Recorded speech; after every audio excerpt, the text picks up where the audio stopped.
60 Minutes Overtime.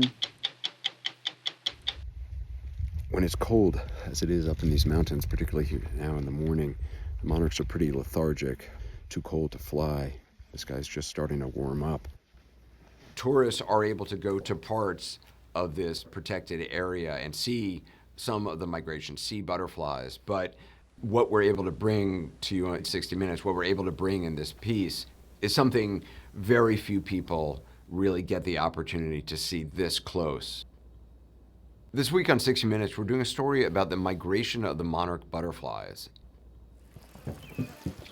I had heard about this for years and always wanted to do this story, and finally got the opportunity, and it's incredible.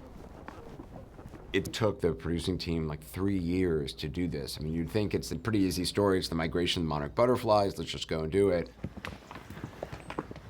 There's more than 60 million monarch butterflies roosting on the side of a mountain 11,000 feet up in Michoacan, Mexico. Getting there is difficult. There's all sorts of issues. There's security issues. There's just the planning of it all. And it's really a gamble. You can get there, and if the weather's not cooperative, if the sun doesn't come out from the clouds, if it's too cold all day long, the monarchs aren't going to be flying around, and you really won't have much of a story if you don't see them flying. Once you're off the horses, not quite so easy. It's the elevation that gets you. So we devoted all these resources. We rode horses up to the top of the mountain, lugged all this equipment up to the top of the mountain, and when we got there, it was cloudy, it was cold. There's a lot of butterflies on the ground laying all around. They look like they're dead, and some of them are. Some of them have just died and fallen off the trees. But a lot of them are just cold, and they can't get up because it's too cold and their muscles are too cold. Then suddenly the sun comes out, hits a tree, and the air just is filled with these monarch butterflies. When we left, there was going to be, I think, rain clouds for the next several days. So we got incredibly lucky. You know, when you're doing a story for television, you try everything you can to capture the sights you're seeing, the sounds you're hearing, the smells, even if you can, through words or somehow through images. And that's always the challenge on any story that you do. Look at that. Look at that up there. Oh my gosh. But on this, particularly because it's so visual and it's an auditory experience as well, it's the sound of the butterfly wings flapping. Let's just be quiet for a second.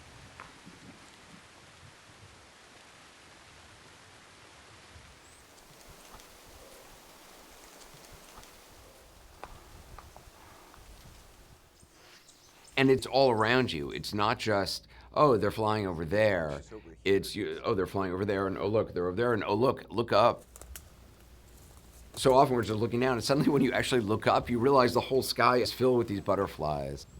There's something magical about it. I mean, have you ever seen anything like that? This is about as good as it possibly gets. One of our guides with the monarchs was Court Whalen, who runs tour groups to this reserve and also nature reserves around the world. He's also a photographer who's photographed butterflies for years.